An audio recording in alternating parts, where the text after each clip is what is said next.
नमस्कार दोस्तों, आप सब लोग कैसे हैं? बेटा मैं सीएमए सुमित रस्तोगी आपका स्वागत करता हूं सुमित रस्तोगी क्लासेस में।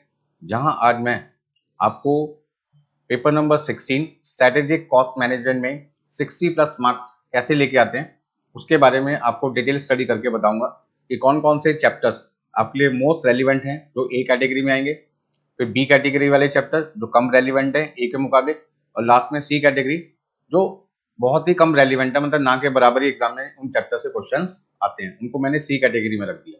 ठीक है ना? तो ए कैटेगरी वाले वो चैप्टर्स होंगे जो आपको एग्जाम में कम से कम 3 से 4 बार रिवाइज करके जाना है, बी कैटेगरी में 2 से 3 बार, और सी कैटेगरी वाले चैप्टर्स को यदि एक बार भी कर जाए तो बहुत होगा मेरे हिसाब से। मतलब ऐसा इंस्टीट्यूट की जो मैं स्टडी करके आपको बताऊंगा अभी, उनके हिसाब से मैंने एबीसी एनालिसिस आपके लिए तैयार की है जो आपका जून 25 और दिसंबर 25 में बहुत काम आएगी।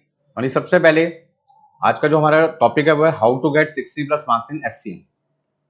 सर फाइनल में एससीएम में 60 नंबर लाना क्या आसान है?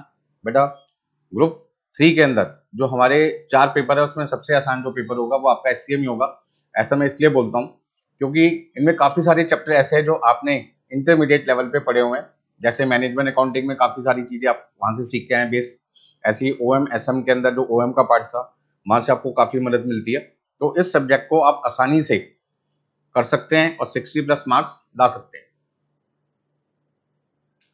सबसे पहले हम बात करते हैं कि इंस्टीट्यूट का जो स्टडी मटेरियल आपको मिला है उस स्टडी मटेरियल के हिसाब से इंस्टीट्यूट ने जो आपका सिलेबस है वो 15 मॉड्यूल में क्या कर दिया, डिवाइड कर दिया, जिसमें पहले 5 मॉड्यूल आपके रिलेटेड टू कॉस्टिंग है और बाद के जो 10 आपके मॉड्यूल्स हैं उनका रिलेशन है क्वांटिटेटिव टेक्निक से।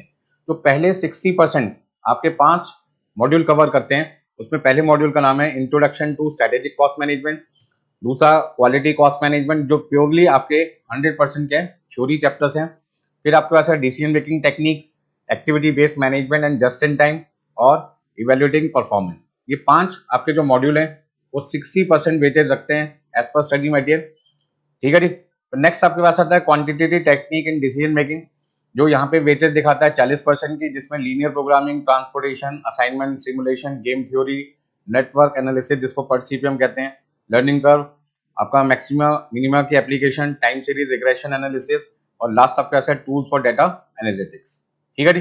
जिसमें जो लास्ट 15 मॉड्यूल है ये 100% आपके पास क्या थ्योरी है और ये एमसीक्यू के काफी इंपॉर्टेंट चैप्टर रहता है। तो सबसे पहले आज की जो स्टडी है उस पर मैं आपको ये बताने की कोशिश कर रहा हूँ कि इंस्टीट्यूट के जो पिछले 3 अटेम्प्ट के एग्जाम हुए हैं, एक आपका दिसंबर 23 का, एक आपका जून 24 का और एक आपके पास है दिसंबर 24 का। इन तीनों पेपर को मैंने काफी डिटेल में स्टडी किया, काफी समय डिवोट किया आपके लिए, और ये पता लगाने की कोशिश की कि इंस्टीट्यूट किस पैटर्न के बेस पर आपका जो पेपर है वो बनाता है, ताकि वो पैटर्न एक बार यदि हमें समझ में आ जाए और इंस्टीट्यूट आगे भी इसी पैटर्न को फॉलो करे तो हम आसानी से स्मार्ट स्टडी करके अच्छे नंबर ला सकते हैं। यदि आप देखें जो 15 मॉड्यूल्स आपको दिए गए हैं, आप एक तरीके से 15 चैप्टर्स बोल सकते हैं उन्हें। उसमें पहला है introduction to strategic cost management, जिसमें दिसंबर 23 में 7 नंबर का एक थ्योरी क्वेश्चन आया था, ऐसे दिसंबर 24 में भी 7 नंबर का एक क्वेश्चन आया था थ्योरी का। फिर है क्वालिटी कॉस्ट मैनेजमेंट, ये भी थ्योरी चैप्टर है जिसमें से 7 नंबर का एक क्वेश्चन आपको जून 24 में मिला। फिर आपके पास है डिसीजन मेकिंग टेक्निक, जिसमें से हर अटेम्प्ट में इंस्टीट्यूट 28 नंबर का पेपर आपको देता है। फिर नेक्स्ट आपके पास जो 4th चैप्टर है module 4 activity based management and just in time, इसमें से आपको यहाँ पे हर बार 7 नंबर का एक क्वेश्चन मिलता है। इवेल्युएटिंग परफॉर्मेंस, जिसके अंदर आपके पास में वेरिएंस एनालिसिस मेन पार्ट होता है स्टैंडर्ड कॉस्टिंग के नाम से, वहां पर हर बार आपको 14 मार्क्स की वेटेज मतलब 40 नंबर का पेपर दिया गया। लीनियर प्रोग्रामिंग से एक बार जून 24 में 7 नंबर का क्वेश्चन है। ट्रांसपोर्टेशन से तीनों अटेम्प्ट में एक भी क्वेश्चन नहीं आया। असाइनमेंट से दिसंबर 23 और दिसंबर 24 में 2 बार 7-7 नंबर का एक क्वेश्चन आया। ऐसे गेम थ्योरी से दिसंबर 24 में 7 नंबर का एक क्वेश्चन आया। सिमुलेशन से हर बार 7 नंबर का पेपर आया। नेटवर्क एनालिसिस पर सीपीएम से हर बार जून 24 और दिसंबर 24 में तो 14-14 नंबर का पेपर आया, लेकिन दिसंबर 23 में 7 नंबर का था। लर्निंग कर्व एक बार आया 7 नंबर का। मैक्सिमा मिनिमा की जो एप्लीकेशन है हर बार आपके पास कितना है, दिसंबर 23 जून 24 में 7-7 और दिसंबर 24 में आया ही नहीं उसमें से। अच्छा, यदि टाइम सीरीज की बात करें तो हर बार 7 नंबर का क्वेश्चन है।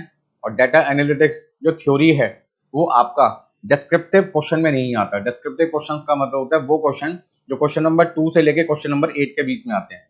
तो ये जो मैंने मार्क एनालिसिस आपको करके दिखाई है 15 चैप्टर्स की, वो मैंने क्वेश्चन नंबर 2 से लेके जो क्वेश्चन नंबर 8 तक डिस्क्रिप्टिव पार्ट होता है उसकी एनालिसिस करके दिखाई है। तो यहाँ पे जो आपका पेपर एग्जाम में आएगा वो 128 नंबर का आएगा, जिसमें से आपको 100 नंबर का पेपर अटेम्प्ट करना है, मतलब 28 नंबर की ऑप्शन है।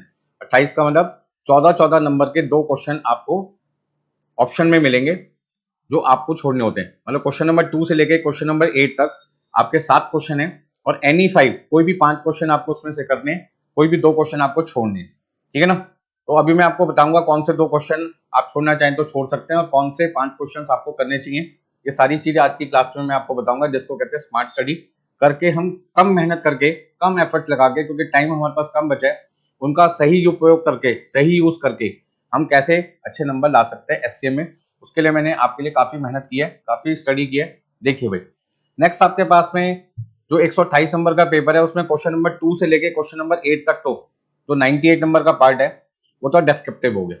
बाकी 30 मार्क्स आपके पास कंपलसरी हैं जो आपके एमसीक्यू हैं। 15 क्वेश्चन आपको आएंगे, 2-2 नंबर के हिसाब से 30 नंबर है। तो हर बार आपका जो पेपर है अभी 3 अटेम्प्ट हो चुके हैं, दिसंबर 23, जून 24 और दिसंबर 24। मतलब मैंने लास्ट 3 पेपर को बेस लेके आपका एनालिसिस किया है। तो लास्ट के 3 पेपर को बेस लेके मैंने आपका एनालिसिस किया है। देखिए आगे, अब जो पॉइंट मैं आपके सामने लेके आ रहा हूं वो आपकी आंखें खोल देगा, ठीक है ना। बहुत काम का पॉइंट है, इग्नोर ना करें, बड़े ध्यान से इसको समझें। सेक्शन ए आपका जो है 30 नंबर का है, सेक्शन बी आपका 98 मार्क्स का है, टोटल पेपर आपका 128 नंबर का है। सेक्शन ए में कोई भी आपकी चॉइस नहीं है, सारे के सारे क्वेश्चंस आपको करने पड़ेंगे, सारे के सारे एमसीक्यू मिलेंगे। मतलब 15 एमसीक्यू 2 नंबर के हिसाब से 30 नंबर के एमसीक्यू हैं। अब यदि हम बी पार्ट पे जाएंगे, इसकी एनालिसिस मैंने अभी आपको करके दिखाई दी। वहां पर आपको 7 क्वेश्चंस मिलते हैं, आउट ऑफ 7 आपको एनी 5 क्वेश्चन अटेम्प्ट करने हैं। हर क्वेश्चन 14 मार्क्स का होगा। 5 क्वेश्चन यदि आप अटेम्प्ट करते हैं तो 70 मार्क्स का आपका डिस्क्रिप्टिव पेपर है, 30 मार्क्स का आपका एमसीक्यू है। इस तरीके से 100 नंबर का पेपर आपको अटेम्प्ट करना है, ठीक है। ज्यादातर बच्चे बोलते हैं कि सर वेटेज कॉस्टिंग में ज्यादा है इसलिए हमें ज्यादा फोकस कॉस्टिंग में करना चाहिए। ऐसा नहीं है। अभी जब आप एनालिसिस को समझोगे तो आपको लगेगा यार क्यूटी की वेटेज भी बहुत ज्यादा होती है एग्जाम में। यदि हम क्यूटी को भी ढंग से करके जाएं तो हम 55 से लेकर 60 नंबर के बीच का पेपर क्यूटी से ही अटेम्प्ट कर सकते हैं खाली। क्या सर ये पॉसिबल है? बिल्कुल पॉसिबल है। अभी थोड़ी देर के अंदर आपको सारी बातें मैं जब डिटेल में समझाऊंगा तो आपको समझ में आ जाएगा कि मैं क्या बोलना चाहता हूँ।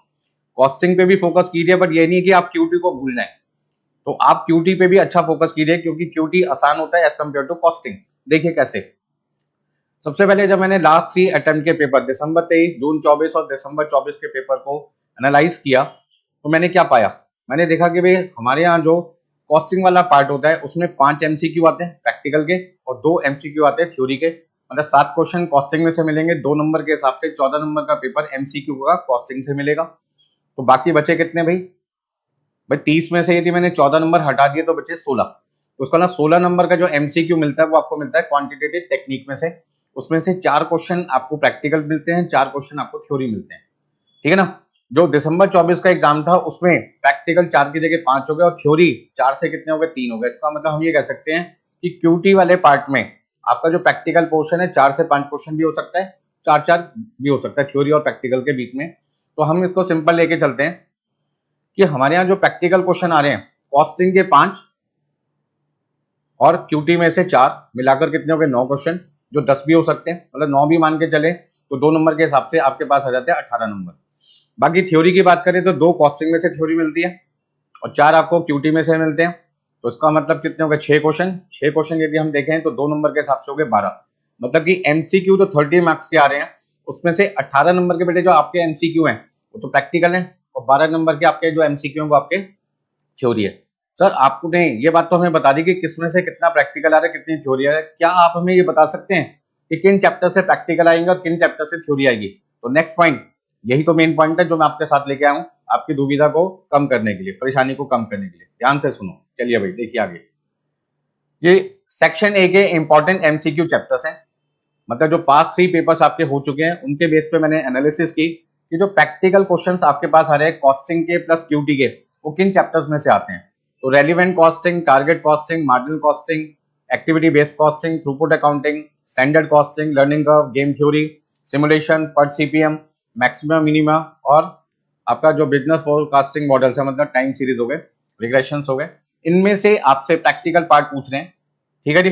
अब आ जाओ थ्योरी चैप्टर से। तो थ्योरी चैप्टर में हमने क्या देखा कि जो हमें एमसीक्यू मिल रहे हैं, पहले 2 एमसीक्यू जो थ्योरी के मिलते हैं कॉस्टिंग में से, उसमें पहला एमसीक्यू फर्स्ट चैप्टर से मिलेगा introduction to strategic cost management, और सेकंड एमसीक्यू आपको मिलेगा क्वालिटी कॉस्ट मैनेजमेंट, जो जनरली किससे पूछते हैं, कॉस्ट ऑफ क्वालिटी यूनिट से। जो बाकी के आपके एमसीक्यू आ रहे हैं, 4 एमसीक्यू जो क्यूटी में से मिल रहे हैं थ्योरी वाले, वो किस में से मिल रहे हैं, transportation, assignment, simulation, business forecasting models, और लास्ट आपके पास है introduction to tools for data analytics.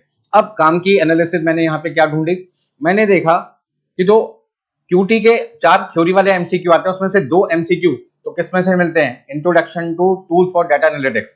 इसका मतलब क्या हुआ कि आपके लिए सबसे ज्यादा थ्योरी वाला जो चैप्टर है एक, इनमें से 4 आपको थ्योरी एमसीक्यू मिलने हैं। यानी कितने एमसीक्यू थ्योरी के मिलने हैं आपको, एक इसमें से मिलना है, एक इसमें से मिलना है, और 2 इसमें से मिलना है। जो पास इंस्टीट्यूट के 3 पेपर हो चुके हैं उनके बेस पर ये एनालिसिस किए। बाकी के अब देखो कितने आपके एमसीक्यू रह गए, 6 आए थे ना, तो 6 का मतलब 4 तो यहां होंगे, बाकी के 2 एमसीक्यू आपको इन 4 यूनिट में से मिल रही है अभी तक। हाँ जी, कोई दिक्कत है इसमें? तो ये जो मैंने आपको एनालिसिस दी है, इस एनालिसिस का बहुत फायदा आपको मिलने वाला है जून 25 में भी और दिसंबर 25 के एग्जाम में। यदि इंस्टीट्यूट इसी पैटर्न को आगे फॉलो करता है तो यकीन मानो कि आपको इस एनालिसिस से बहुत फायदा मिलने वाला है। किन चैप्टर से एमसीक्यू आएंगे, किन चैप्टर से आपकी थ्योरी आएगी। चलिए नेक्स्ट चलते हैं आगे प्रैक्टिकल पार्ट पे, सेक्शन बी पर। सेक्शन बी जो प्रैक्टिकल पार्ट है, जिसको हम कहते हैं डिस्क्रिप्टिव क्वेश्चन नंबर 2 से लेके क्वेश्चन नंबर 8 तक जो आपके 7 क्वेश्चन आएंगे, उसमें जो पहला क्वेश्चन है क्वेश्चन नंबर 2, वो आपको एक बार मिला रेलिवेंट कॉस्टिंग में से, एक बार आपको मिला मेक और बाय से। इस बार जो क्वेश्चन आया था डिसीजन मेकिंग था, जिसमें मिक्स पार्ट था। मिक्स का मतलब इसमें आपका एक्सपोर्ट प्रपोजल का भी प्रॉफिट निकालना था, आपको यहाँ पर मेक और बाय का भी पॉइंट था, सिंपल प्रॉफिटेबिलिटी भी निकालनी थी। इसका मतलब यहाँ पर एक ही क्वेश्चन में आपसे अलग अलग चीजें पूछ ली, मिक्स क्वेश्चन हो गया। और यहाँ पे जो क्वेश्चन नंबर 2 है वो पूरा का पूरा कितने मार्क्स का, भाई ध्यान से देखिए, पूरा का पूरा कितने मार्क्स का है, 14 नंबर का है। इसका मतलब क्वेश्चन नंबर जो 2 है वो हर बार इंस्टीट्यूट 14 नंबर का देता है। और कौन सी यूनिट में से देता है, कौन सी यूनिट में से देता है, डिसीजन मेकिंग टेक्निक्स है, मतलब चैप्टर नंबर 3 से। ये चैप्टर नंबर 3 है। फिर ट्रांसफर प्राइस आपका 7 नंबर का है, हर बार ट्रांसफर प्राइस 7 नंबर का है। कौन से क्वेश्चन में, क्वेश्चन नंबर 3A में। इसका मतलब 3A लिख लो, इंस्टीट्यूट किस में से देता है, ट्रांसफर प्राइस में से देता है। फिर जो 3B है वो एक बार टारगेट कॉस्टिंग दिया, एक बार लाइफ साइकिल कॉस्टिंग दिया, एक बार डिसीजन मेकिंग में से दिया। इसका मतलब क्या हुआ, ये जितने भी चैप्टर 2, 3A और 3B में लिखे गए हैं, ये सारे के सारे इसमें आते हैं, डिसीजन मेकिंग टेक्निक्स में आते हैं। यदि डिसीजन मेकिंग टेक्निक्स की बात करें तो उसमें आपको ये सारे के सारे चैप्टर दिखाई देंगे। कहने का मतलब क्या हुआ कि पहले 2 क्वेश्चन, क्वेश्चन नंबर 2 और question number 3A and 3B मिलाकर आपके 14 + 14 कितने हो गए, 28 नंबर।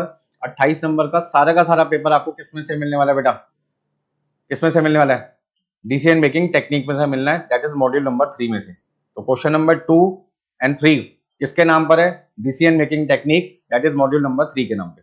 अब आ जाओ 4A पे, 4A और 4B। 4A ABC throughput ABC, मतलब 2 बार आपका एक्टिविटी बेस्ड कॉस्टिंग का क्वेश्चन आया, एक बार थ्रूपुट अकाउंटिंग का क्वेश्चन आया। हाँ जी, 4A का पॉइंट समझ में आने के बाद अब बात करते हैं 4B की। 4B का जो क्वेश्चन है वो आपके पास है थ्योरी का, ठीक है ना। थ्योरी आपकी कहां से आती है, पहले 2 चैप्टर से। पहले 2 चैप्टर में एक तो है introduction to strategic cost management और दूसरा आपके पास में है क्वालिटी कॉस्ट मैनेजमेंट। तो उसका मतलब क्या हुआ कि थ्योरी आपको सिर्फ एक ही क्वेश्चन में मिलेगी, क्वेश्चन 4B में, और वो भी कहां से, फर्स्ट 2 चैप्टर से। Chapter 1 strategic cost management introduction वाला, और दूसरा आपके पास आ गया क्वालिटी कॉस्ट मैनेजमेंट से। अब आ जाओ 5A और 5B पर। इंस्टीट्यूट ने दिसंबर 23 में जो एग्जाम दिया था उसमें पूरा का पूरा 14 नंबर का क्वेश्चन स्टैंडर्ड कॉस्टिंग से दिया। दिसंबर 24 में भी उन्होंने कहां से दिया, 14 नंबर का क्वेश्चन दिया स्टैंडर्ड कॉस्टिंग से। लेकिन जून 24 में उन्होंने स्टैंडर्ड कॉस्टिंग से ही 14 नंबर को 2 पार्ट में डिवाइड कर दिया, 7-7 नंबर में। इसका मतलब ये पता चल गया कि जो स्टैंडर्ड कॉस्टिंग है उसकी वेटेज कितनी है, आपकी 14 नंबर की वेटेज है। तो आप ध्यान से समझो, जो आपके पास में रेलिवेंट कॉस्ट है, ट्रांसफर प्राइस है, टारगेट कॉस्टिंग है, मतलब 2, 3A, 3B, ये आपको कहां से मिल रहा है, मॉड्यूल नंबर 3 से मिल रहा है, ठीक है जी। एबीसी थ्रूपुट एबीसी आपको कहां से मिल रहा है, मॉड्यूल नंबर 4 से मिल रहा है। वैल्यू एनालिसिस, लीन अकाउंटिंग, वैल्यू एनालिसिस, पहले 2 मॉड्यूल से मिल रहा है थ्योरी का। स्टैंडर्ड कॉस्टिंग आपको किससे मिल रहा है? मॉड्यूल नंबर 5 से। इवेल्युएटिंग परफॉर्मेंस जिसका नाम है, यहाँ पे आता है वेरिएंस एनालिसिस, जिसको हम कहते हैं स्टैंडर्ड कॉस्टिंग। इसका मतलब क्या हुआ कि question number 2, question number 3, question number 4, question number 5, ये सारे के सारे जो 4 क्वेश्चंस हैं वो कहां से आते हैं? कॉस्टिंग के पार्ट आते हैं। इसलिए मैंने इनको बैकग्राउंड ग्रीन कलर से दे रखा है। नीचे जो आपके चैप्टर्स हैं 6A, 6B, 7A, 7B, 8A, 8B, ये सारे के सारे जो चैप्टर्स हैं वो कहां से कवर हो रहे हैं? क्यूटी से। अब मैंने देखा कि एग्जाम के अंदर दिसंबर 23 में 6A असाइनमेंट का 7 नंबर का क्वेश्चन है, फिर लीनियर प्रोग्रामिंग का 7 नंबर का है, फिर असाइनमेंट का 7 है। सिमुलेशन हर बार 7 नंबर में आ रहे हैं, वो भी क्वेश्चन नंबर 6B, 7A पर CPM, फिर आपके 14 नंबर के 2 बार पर CPM का क्वेश्चन है। लर्निंग का एक बार 7 नंबर का, मैक्सिमम मिनिमा चैप्टर में आपके 2 बार 7 नंबर के क्वेश्चन है, एक बार गेम थ्योरी से 7 नंबर का क्वेश्चन है। टाइम सीरीज हर बार कितने नंबर का क्वेश्चन है आपका? 7 नंबर का क्वेश्चन है। तो मैं आपको यहाँ समझाने की कोशिश क्या कर रहा हूँ भाई, ध्यान से समझो। मैं आपको यहाँ पे बताने की कोशिश क्या कर रहा हूँ कि 6A, 6B यदि मैं क्वेश्चन अटेम्प्ट करता हूँ तो 14 नंबर, 7A, 7B यदि इस क्वेश्चन को अटेम्प्ट करता हूँ पर CPM चैप्टर से तो फिर से 14 नंबर, 8A, 8B यदि मैं इन 2 चैप्टर को अटेम्प्ट करता हूँ, मैक्सिमम मिनिमा, और एक आपके पास है time series. Maximum minima unit number आपके पास है 13, मतलब कि आपका जो मॉड्यूल 13 है। टाइम सीरीज किस में आता है? बिजनेस फोरकास्टिंग, जो आपका 14 मॉड्यूल है। उन दोनों को यदि हम कर लें तो 14 नंबर का क्वेश्चन बनता है आपका।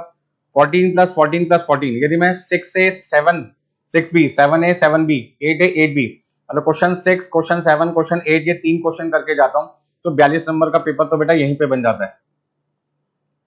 7 नंबर और 7 14 नंबर, ये 14 नंबर, ये 14 नंबर मिलाकर आपका बेटे कितने बनते हैं?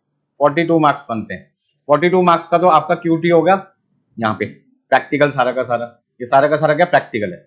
अब क्यूटी जो आपके पास में एमसीक्यू फॉर्म में, एमसीक्यू फॉर्म में जो आपका क्यूटी आता है वो कितने नंबर का आता है? 8 नंबर का प्रैक्टिकल है, 8 नंबर का थ्योरी है, मतलब कि 16 नंबर का आपका एवरेज आता है। तो 16 नंबर का आपके पास में क्या आएगा? क्यूटी एमसीक्यू फॉर्म में आएगा। अब यदि मैं 16 नंबर आपका एमसीक्यू ले लूं, 42 नंबर आपका डिस्क्रिप्टिव पार्ट ले लूं, तो 58 नंबर का तो मेरा पेपर 100 नंबर में से मैं किसका कर सकता हूँ? क्यूटी का कर सकता हूँ। इसका मतलब आपको क्या समझना है इस एनालिसिस में कि जो बच्चे सिर्फ कॉस्टिंग के पीछे भागे रहते हैं या सिर्फ कॉस्टिंग के सिलेबस को सिलेबस मानते हैं, क्यूटी को तो मानते ही नहीं है, उन बच्चों को मैं ये बताने की कोशिश कर रहा हूँ कि अच्छे नंबर लाने के लिए 58 नंबर का पार्ट तो आप एग्जाम में कहां से अटेम्प्ट कर सकते हैं बेटा? कहां से कर सकते हैं? क्यूटी में से कर सकते हैं। इसका ना आपकी जो स्ट्रेटेजी है एग्जाम में वो 6, 7 और 8 पे तो डेफिनेटली होनी चाहिए, क्योंकि ये आसान चैप्टर्स हैं, कम मेहनत लगती है और बच्चों के अच्छे नंबर आ जाते हैं। क्वेश्चन नंबर 2 आप देखें तो डिसीजन मेकिंग टेक्निक का 14 नंबर का क्वेश्चन है। मैं ये नहीं कहता कि आप इस क्वेश्चन को अटेम्प्ट मत करो, केवल वो बच्चे इस क्वेश्चन को अटेम्प्ट करें जो शुरू में पूरा क्वेश्चन को समझने की शक्ति रखते हैं। मतलब कि 1.5 से 2 पेज का क्वेश्चन एग्जाम में आता है, पहले पूरे पेज को 1.5 से 2 पेज आपको पढ़ने पड़ेंगे, फिर आपको अंडरस्टैंडिंग बनानी पड़ेगी क्वेश्चन में क्या पूछा है, इतने में आपका काफी समय लग जाएगा। तो बेटर है कि क्वेश्चन नंबर 2 को आप स्टार्टिंग पॉइंट ना लेके चलें, मेरी सलाह तो यही है। आप इस क्वेश्चन को थोड़ी देर में अटेम्प्ट करें, पहले आप 6, 7, 8 3 क्वेश्चन कर लो, 42 नंबर यहाँ से मिलेंगे। एमसीक्यू में से आपको कितना मिलेगा? 16 नंबर। क्यूटी में आपका 58 नंबर का पार्ट बेटा कहां से हो जाएगा? क्वांटिटेटिव टेक्निक से हो जाएगा। मैंने आपको क्या बोला? How to get 60 marks in SCM, इसका मतलब 60 में 58 नंबर आप यहां से ला सकते हैं यदि सारी चीजें आप सही करके जाते हैं। अब आगे की स्ट्रेटेजी क्या है? सर फिर हम कौन सा चैप्टर पहले स्टार्ट करें कॉस्टिंग के अंदर? तो भैया आप स्टैंडर्ड कॉस्टिंग करके जाओ ना, 14 नंबर का मिल रहा है। आप एक्टिविटी बेस्ड कॉस्टिंग करके जाओ जो हर बार आपको 7 नंबर का मिल रहा है, ठीक है ना। आप टारगेट कॉस्टिंग करके जाओ, यहाँ से आपको अच्छे क्वेश्चन मिलते हैं एग्जाम के अंदर। तो ये सारे के सारे जो चैप्टर्स हैं वो आपके ए कैटेगरी में आ जाते हैं जो हर बार आते हैं।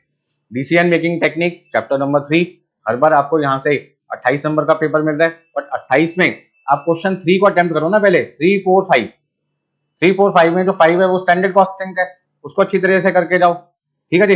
एक आप 3 कर लो या 4 कर लो, कोई सा भी, तो 2 की आपको जरूरत ही नहीं पड़ेगी। भाई कोई आपको 2 क्वेश्चन छोड़ने भी तो है एग्जाम में, तो उसके लिए भी तो आपको स्ट्रेटेजी बनानी पड़ेगी, कौन से 2 क्वेश्चन छोड़ें। तो वो 2 क्वेश्चन छोड़िए जिसमें आपका समय ज्यादा लग रहा है और मार्क्स आपके आने के चांसेस क्या है? कम है। ये तो स्मार्ट स्टडी होती है। बच्चा क्या करता है, पहले क्वेश्चन नंबर 2 देखता है, देखता है 14 नंबर है, ये क्वेश्चन मुझे नहीं आता, घबरा जाता है और वो 14 नंबर छोड़ने की सोचता है, यार मेरे तो 14 नंबर गए, मेरा तो पेपर ही नहीं कुछ होगा। भाई अभी तो जिंदगी शुरू हुई है आपकी, पेपर अभी शुरू हुआ है, खत्म थोड़ी हुआ है। इंस्टीट्यूट आपको बहुत सारे ऑप्शन दे रहा है कि आप अच्छे नंबर कैसे ला सकते हैं, ठीक है भाई। तो आपको यहाँ पे समझ में आ गया होगा कि कौन कौन से चैप्टर्स आपके मोस्ट इंपॉर्टेंट चैप्टर्स हैं। तो हम मैं कहूंगा आपका ABC। अब इनकी लिस्ट तैयार कर देते हैं।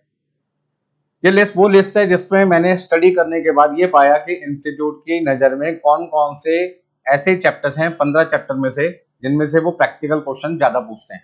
कॉस्टिंग के अंदर decision making technique, activity based management and just in time, evaluating performance, मतलब यूनिट नंबर 3, 4, 5, जिसको मॉड्यूल नंबर 3, 4, 5 कहते हैं। क्वांटिटेटिव टेक्निक में assignment, game theory, simulation, PERT CPM, maximum minima और आपका टाइम सीरीज, इनमें से ज्यादा प्रैक्टिकल पार्ट पूछे जाते हैं। बात समझ में आ रहा है? हाँ जी, कोई दिक्कत है इसमें किसी को? बोलिए भाई। आप ये समझो कि इसमें से क्वेश्चन नंबर 8 बन रहा है, ये आपका क्वेश्चन नंबर क्या बन रहा है? 7 बन रहा है।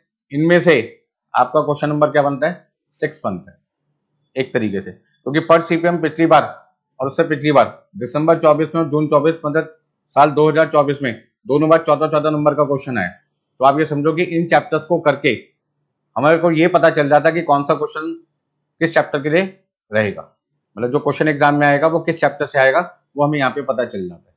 ठीक है जी, चलिए थोड़ा सा आगे चलते हैं। अब जो strategic cost management for decision making है, ठीक है ना, जो आपका कॉस्टिंग का पार्ट है जिसको इंस्टीट्यूट ने 60 नंबर की वेटेज दी है, उसमें मैंने आपके लिए हाईलाइट कर रखे हैं कुछ ब्लू कलर से और कुछ को येलो कलर से। जो मॉड्यूल नंबर 1 है जिसका नाम है first introduction to strategic cost management, इसमें सारी की सारी यूनिट आपको दे रखी है, बट इसमें से मेन यूनिट आपके लिए कौन सी है? Cost control and cost reduction, दूसरा value chain analysis and value engineering. ठीक है जी, ये यूनिट जो मैंने हाईलाइट कर रखी है लाइट ब्लू कलर से, ये आपके लिए इंपॉर्टेंट है। इसी तरीके से मॉड्यूल 2 में क्वालिटी कॉस्ट मैनेजमेंट में जो क्वेश्चन एग्जाम में आते हैं वो किसमें से आते हैं? कॉस्ट ऑफ क्वालिटी में से। MCQ ज्यादा पूछ रहे हैं, नॉर्मली क्या आता है? थ्योरी आता है। यानी मॉड्यूल 2 में जो क्वालिटी कॉस्ट मैनेजमेंट के नाम से है, उसमें आपकी वैसे तो यूनिट काफी सारी है, बट उसमें से मैंने 2 यूनिट को हाईलाइट कर रखा है जिसमें से इंस्टीट्यूट ज्यादा क्वेश्चन पूछता है, चाहे वो प्रैक्टिकल पार्ट हो चाहे वो थ्योरी पार्ट हो। ठीक है, और ये जो चैप्टर्स है वो नॉर्मली क्या है? थ्योरी है। तो ये जो ब्लू वाले पोर्शन है ये सारे थ्योरी चैप्टर्स के लिए मैंने हाईलाइट किए हैं।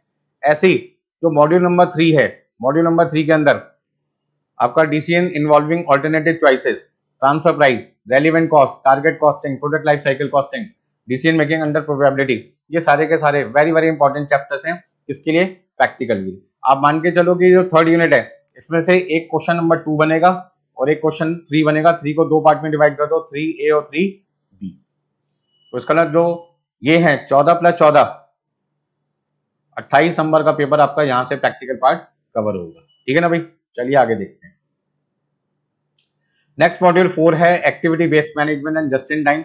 इसमें एक क्वेश्चन आपको एक्टिविटी बेस्ड कॉस्टिंग का मिल रहा है, एक आपका थ्रूपुट अकाउंटिंग, और थ्योरी में आपके पास है बैक फ्लश अकाउंटिंग। ठीक है ना। इवैल्यूएटिंग परफॉर्मेंस में आपका जो वेरिएंस एनालिसिस है, स्टैंडर्ड कॉस्टिंग, क्वेश्चन नंबर आपको 5 यहीं से मिलेगा। कितने नंबर का मिलेगा जी? 14 नंबर का क्वेश्चन आपको यहाँ से मिलेगा। यहाँ से आपको मिलता है 7 नंबर का क्वेश्चन। ठीक है जी, बाकी 7 नंबर आपको यहाँ से भी मिल सकते हैं या थ्योरी वाला पार्ट भी मिल सकता है, क्योंकि जो क्वेश्चन 4A है वो तो यहाँ से आता है इस चैप्टर में से।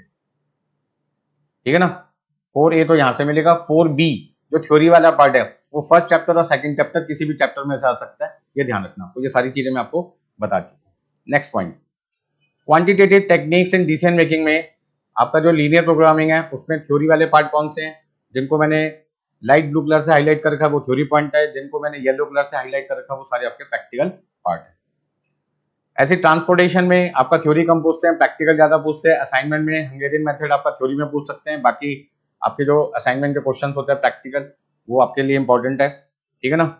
गेम थ्योरी में आपका जो प्रैक्टिकल पोर्शन है उससे भी MCQ आ सकता है, उससे थ्योरी भी आ सकती है। ठीक है ना, गेम थ्योरी से दोनों चीजें आ सकती हैं आपकी, तो मैंने दोनों को हाईलाइट कर रखा है। सिमुलेशन में भी दोनों चीजें आपसे पूछ सकते हैं। नेटवर्क एनालिसिस आपका थ्योरी के लिए भी बड़ा इंपॉर्टेंट है, प्रैक्टिकल के लिए तो है ही बड़ा इंपॉर्टेंट। क्वेश्चन नंबर जो आपके पास में 7A और 7B वो नॉर्मली किसमें से पूछे? आमतौर पे पर्ट CPM चैप्टर से पूछ रहे हैं। तो ये चैप्टर मेरी नजर में एग्जाम में कितने नंबर की वेटेज रखता है? 14 मार्क्स। और आपको ये क्वेश्चन कहाँ से मिलता है? क्वेश्चन नंबर 7 से मिलता है। ठीक है जी। नेक्स्ट आपके पास है लर्निंग कर्व, प्रैक्टिकल भी आ सकता है, थ्योरी भी आ सकता है। ठीक है ना। MCQ में ज्यादातर लर्निंग कर्व के क्वेश्चन पूछते हैं, तो ये चैप्टर के अंदर जो ज्यादातर क्वेश्चन आपको मिलते हैं वो किससे मिलते हैं? MCQ। बट ये नहीं है कि प्रैक्टिकल क्वेश्चन आपको 7 नंबर का नहीं मिल सकता, एक बार आ भी चुका है।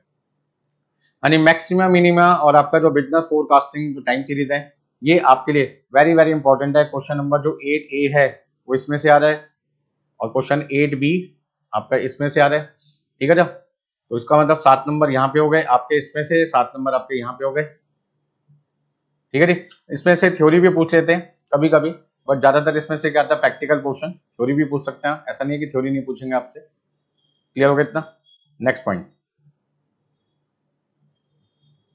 आप भी ऐसे कह सकते हैं, जो मेथड्स हैं आपके पास में,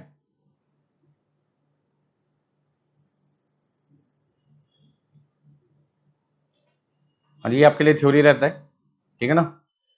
आपका लिमिटेशन ऑफ बिजनेस फोरकास्टिंग ये आपके लिए क्या थ्योरी पार्ट है, आप इस पर फोकस कर सकते हैं। नेक्स्ट जो मॉड्यूल 15 है, ये पूरा का पूरा जो आपके पास है वो क्या है, थ्योरी है। इसमें से जनरली आपके पास क्या ना है, एमसीक्यू आने, 2 एमसीक्यू 2 नंबर के हिसाब से कितने नंबर के आ गए, 4 नंबर के आ गए, ठीक है ना। तो आपको अच्छी तरीके से इस चैप्टर को करके जाना है, छोड़ना बिल्कुल भी नहीं है। तो आज की एनालिसिस से मैं ये समझ पाया कि पहला क्वेश्चन जो 2 है वो 14 नंबर का आपको किससे मिल रहा है, मॉड्यूल नंबर 3 में से मिल रहा है। बट मेरी एडवाइस ये है कि ये क्वेश्चन आप तभी अटेम्प्ट करें जब आपको पूरा 100% कॉन्फिडेंस है। अदरवाइज आपकी स्टार्टिंग किससे होनी चाहिए, क्वेश्चन नंबर 3 है 3B से कर सकते हैं, ठीक है जी। आपका क्वेश्चन नंबर 4A 4B से कर सकते हैं, क्वेश्चन नंबर 5 स्टैंडर्ड कॉस्टिंग का वहां से कर सकते हैं। अदरवाइज 6 7 8 यहाँ से आप स्टार्टिंग करें तो आप ज्यादा से ज्यादा पार्ट किसका कर सकते हैं, क्यूटी का कर सकते हैं। वो लोग जो मान के चलते थे क्यूटी को करने की जरूरत ही नहीं है, भैया क्यूटी भी एग्जाम के अंदर इंपॉर्टेंट रोल प्ले करता है, ठीक है ना। कॉस्टिंग पे भी पूरा टाइम डिवोट कीजिए, लेकिन साथ साथ आप क्यूटी पे भी कीजिए। और आज की एनालिसिस से आपको यदि कुछ अच्छा लगे तो भैया उसको जरूर फॉलो करके जाइए। चलिए अभी आज के लिए इतने ही करते हैं, फिर मिलते हैं आपसे